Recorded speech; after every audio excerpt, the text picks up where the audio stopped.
Welcome to Ask the Lawyer radio podcast with attorney Brian Figueroa of the law firm Figueroa and Associates. This podcast features a recording of our most recent radio show aired weekly in New York City.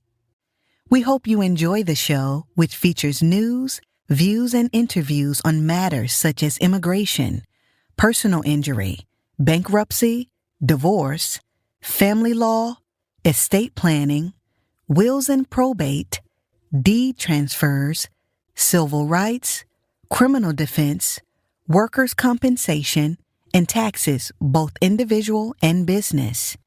You can contact us at 855-768-8845 or visit us at www.askthelawyer.us. You have questions? We've got the answers. Rebuilding after infidelity. Can love survive betrayal? Infidelity. Few words carry as much emotional weight in the context of a relationship.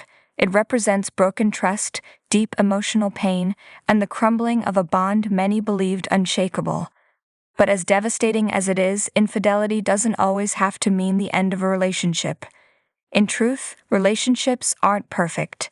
People make mistakes, sometimes painful, selfish, and destructive ones.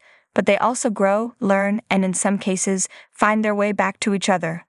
So the question remains, should infidelity always lead to separation?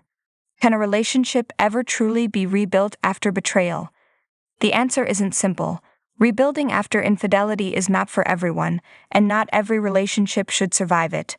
But for couples who are willing to do the hard emotional work, repair is possible. And in some cases, relationships may emerge even stronger than before. Understanding infidelity, more than just sex. Before diving into recovery, it's important to understand what infidelity means. It isn't always physical. Emotional affairs, online relationships, and secret connections can be just as damaging, sometimes even more so. At its core, infidelity is a breach of trust. It's the betrayal of an agreement, whether spoken or unspoken, about exclusivity, honesty, and emotional loyalty. It's also a symptom, not just a cause. Affairs often reveal underlying issues in a relationship. Lack of communication, unmet emotional needs, disconnection, or individual insecurity. That doesn't excuse the betrayal, but understanding the why is essential to healing. Should infidelity always end a relationship? The short answer, no, not always. But it depends on several factors, including the type of affair, the level of remorse, the willingness to heal, and the relationship's foundation, when it may be worth rebuilding. The affair was a wake-up call, not a repeated pattern. Both partners are willing to be honest and vulnerable. The unfaithful partner takes full responsibility and expresses genuine remorse. The betrayed partner wants to heal, even if they don't know how yet.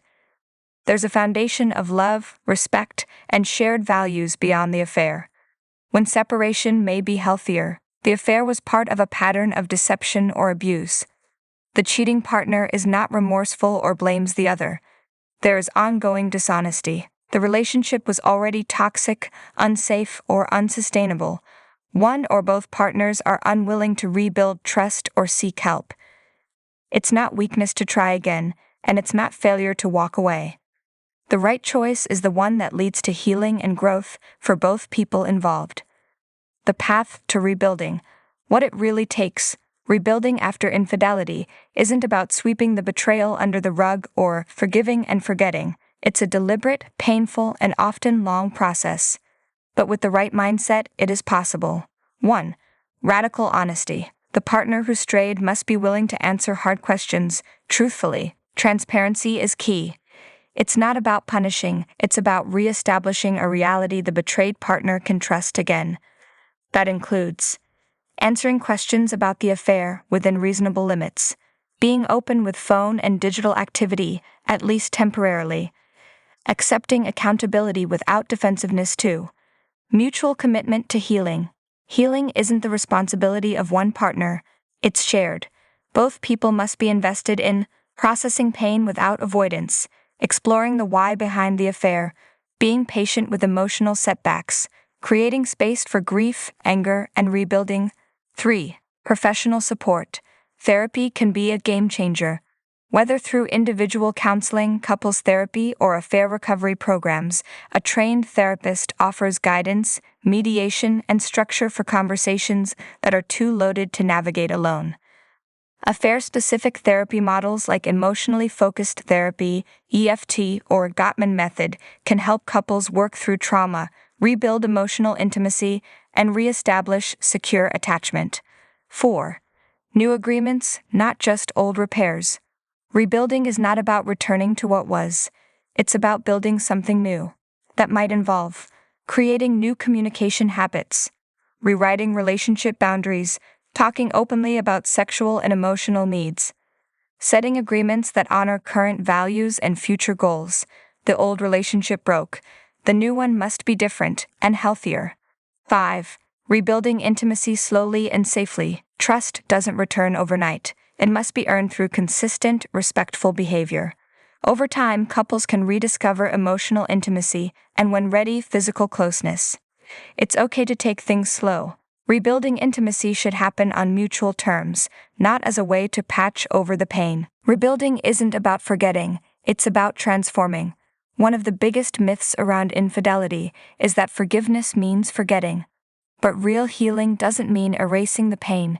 It means integrating it into the story of the relationship.